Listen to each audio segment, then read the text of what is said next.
I was born in Battle Creek, Michigan, and I burned so many bridges in Battle Creek, I pretty much had to leave. I walked out of Battle Creek. I walked out on not even a 2-year-old son, and kissed him on the forehead and told her I'd be back in a minute, and jumped on a plane and flew to Georgia and never looked back. It was just nuts. Me in a big city, and then got a job and living in hotels and get paid on Friday and wake up Saturday. 9 times out of 10 I didn't even get any sleep and I'd be broke. And it was, party in the hotel room every night after work. I was working 7 days a week, working 12, 13-hour shifts, plus drinking all my free time. So it was a long struggle of 12 years, but it just, like I said, it went by like that. The best thing about it is I could get a job in any restaurant I walked into. So I don't know if that was like my biggest downfall or what, but I mean, it supported my habit.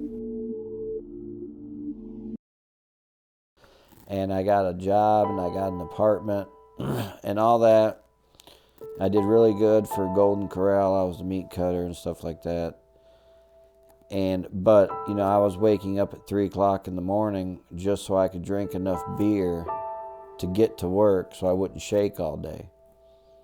And then, I was walking back and forth to work, and I'd stop and get my couple half gallons after work. And, that was my life. And that lasted probably close to 2 years. And it all came crumbling down again. And I ended up in Michigan. I took a bus from Kentucky to Michigan. And the same day I got to Battle Creek, Michigan, I had $2 in my pocket, and my family hasn't seen me in quite a few years.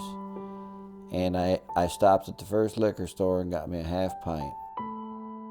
And I was hungry. So I went to this local grocery store, and I went to go steal meat. And I was so messed up, the meat was hanging out of my pocket when I asked the cashier for a garbage bag. He says, "No, you're going to jail. You don't need a bag." And I went straight to jail the same day I got back to Michigan. So, now it's been over a year. I went through the grieving process of trying to kill myself and drinking myself to death. And I really tried to do it. And then I woke up the next morning laughing because I heard the birds chirping. And I just looked up at the sky and said, "All right, you win. I'm going to go get some help."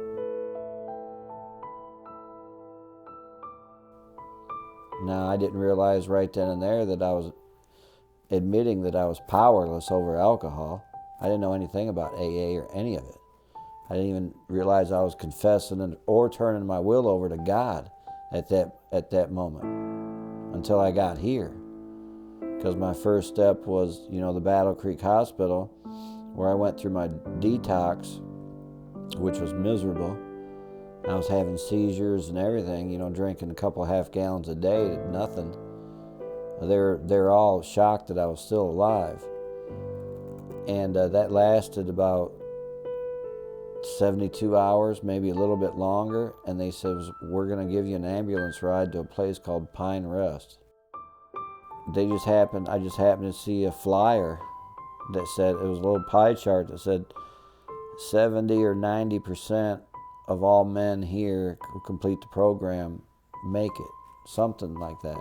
It caught my eye, and it was guiding light.